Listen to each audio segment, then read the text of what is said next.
नमस्कार प्यारे बच्चों, ये 17 सितंबर 2020 की आज की आपकी वर्कशीट नंबर 32 है, क्लास 10th की है। बच्चों, ये आपका जो वर्कशीट है कॉम्प्रहेंशन के बेस पे है। कॉम्प्रहेंशन ज़्यादा लंबा है तो मैं पूरा ना पढ़ूंगा, मैं कोशिश करूंगा कि कुछ आपको समझा दूं जिससे आप जो है काम कर सकें। लिखा है कि a nation should not be judged by how it treats it higher citizen but its lowest one. एक जो नेशन होता है, राष्ट्र होता है, उसको इससे जज नहीं किया जा सकता है कि उस नेशन का जो सबसे ऊंचे जाति के लोग होते हैं या ऊंचे जो लोग होते हैं उनके हिसाब से हम जज करते हैं कि वो कैसा है। लेकिन हमें जज क्या करना चाहिए कि जो लोवेस्ट वन होते हैं उनके साथ जो है वो कैसा ट्रीटमेंट होता है, उनके साथ व्यवहार कैसा होता है। लिखा है कि read the following extract carefully and answer the question that follow. ठीक है, तो ये आपका पहला पैसेज है।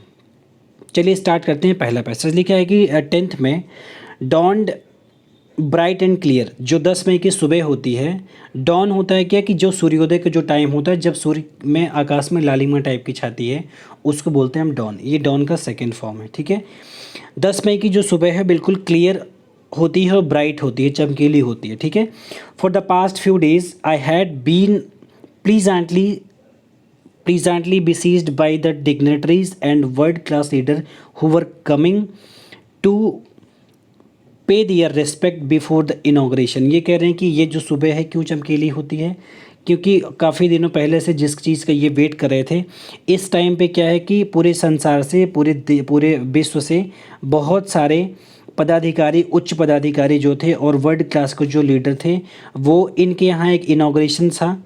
ठीक है, वहाँ ये सब इकट्ठा हुए थे। ठीक है, the inauguration would be the largest gathering ever of international leaders of south African soil.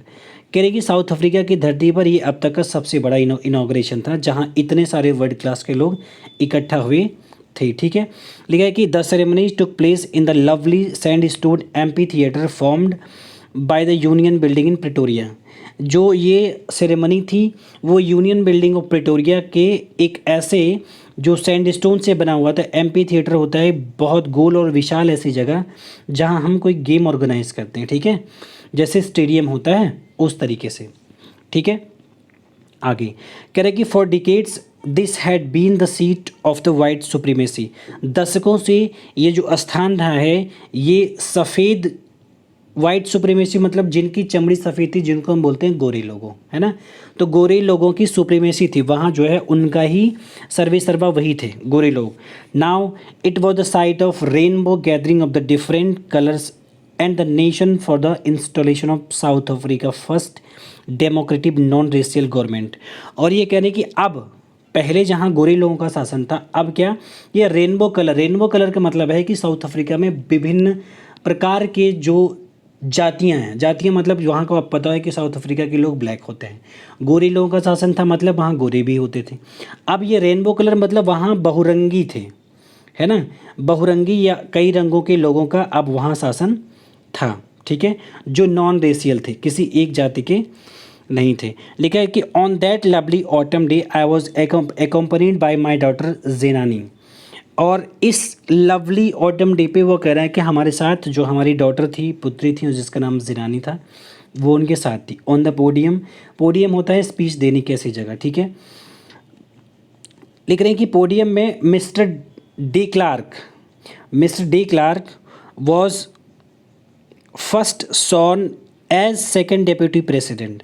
उस पोडियम में मिस्टर डे क्लार्क जो थे वो शपथ लेने वाले दूसरे डेप्यूटी प्रेसिडेंट थे। Then Thabo Mbeki was sworn as first deputy president when was my turn.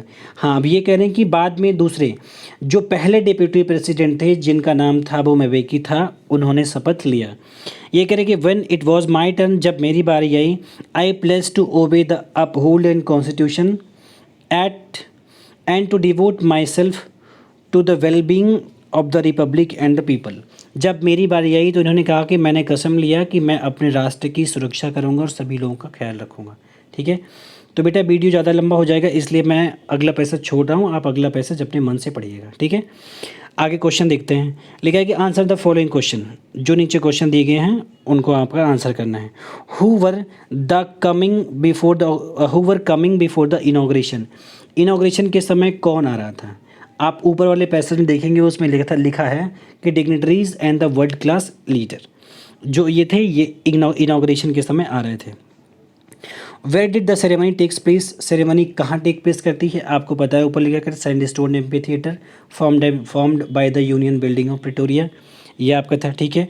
Who accompanied Nelson Mandela on the inauguration, उसने बताया था कि वो अपनी बेटी जो थी जिसका नाम था जेनानी उसके साथ थे। ठीक है। What does we refer in the first line of the passage, ये जो तीसरा पैसेज है जो मैंने पढ़ा नहीं है आप देखिए उसमें लिखा है एक शब्द ये वी, ये कह रहा है कि वी मतलब क्या होता है, ये लिखा है we who were outlaws not so long ago, ये हुवर मतलब अपने बारे में बात कर रहा है, बी मतलब होता है कि एक तो नेल्सन मंडेला अपने बारे में कह रहे हैं, दूसरे अपनी पूरी जाति के बारे में कह रहे हैं, पूरी रेस के बारे में कह रहे हैं जिसको हम ब्लैक कहते हैं। ठीक है। तो वी का मतलब है उनका कि black people of south Africa. ठीक है। अगला क्वेश्चन कह रहा है कि what did the people south Africa achieve at last, जो साउथ अफ्रीका के लोग थे वो लास्ट में क्या अचीव करते हैं। ठीक है। तो बेटा यहाँ मैं आपको दिखाता हूँ, एक क्वेश्चन ये है, ये लिखा है कि we have at last achieved our political emancipation, तो इसका आंसर यही है कि पॉलिटिकल इमेनिसिपेशंस। ठीक है। अगला क्वेश्चन कह रहा है कि find out the word from the passage which means option given in the brackets, आपको उसके सिनोनिम टाइप का जिसका मतलब एक हो वो सर्च करना है। An open space surrounded by the sloping land, मैंने अभी बताया था ना कि ये एम्पी थिएटर होता है जो स्टेडियम जैसा होता है जिसमें ऐसे ढाल ढाल करके कुर्सियाँ बनी रहती हैं और वहाँ बहुत सारी भीड़ इकट्ठा करने की जगह होती है। ठीक है। बी कहता है कि platform a person stand on the giving speech, एक ऐसा प्लेटफॉर्म जहाँ एक आदमी खड़ा होता है स्टैंड करता है एक स्पीच देने के लिए। ऊपर वर्ड मिला था आपको पोडियम, ठीक है, जहाँ भाषण दिया जाता है। कॉन्स्टिट्यूशन मतलब संविधान होता है। तीसरा सी स्लैबरी मतलब क्या होता है, गुलामी। पावर्टी मतलब होता है गरीबी। बॉन्डेज मतलब गुलामी। फ्रीडम मैंने ऊपर अभी पैसेज में बताया था, लास्ट क्वेश्चन था ना, इमेनिसिपेशन। पीस मतलब होता है शांति। ठीक है। चलिए आगे ये कहता है कि there are nouns in the text formation government, ये ऐसा कुछ नाउन है जिससे ये फॉर्म होता है शब्द गवर्नमेंट है। लिखा है कि which formed from the corresponding verb that govern, ये गवर्न जो वर्ब है इसमें सफिक्स लगा के हम गवर्नमेंट बना है। ठीक है। गवर्न से गवर्नमेंट बना है। वैसे ही ये कह रहे हैं कि there may be a change in the spelling of some verbs pairs such as रिवेल रिवेलियन कॉन्स्टिट्यूट कॉन्स्टिट्यूशन। कह रहे हैं कि जब हम ऐसे वर्ब से और नाउन का फॉर्मेशन करते हैं तो कभी कभी शब्दों के अंत में उनकी स्पेलिंग्स जो होती हैं वो चेंज हो जाती हैं। ठीक है। ऐसे ये बोले हैं कि रिबेलियन बना है रिबेल से बना है, वर्ब रिवेल है रिवेल से बना है रिबेलियन। कॉन्स्टिट्यूट वर्ब है कॉन्स्टिट्यूट से बना है कॉन्स्टिट्यूशन। ये नीचे 2 लाइन आपको छोटी है तो ये 2 लाइन आपको एक्सरसाइज में क्वेश्चन के तौर पे आपको 2 ऐसे वर्ब लेना है जो उनका फॉर्मेशन करना है जिससे वो नाउन बन सके। ठीक है।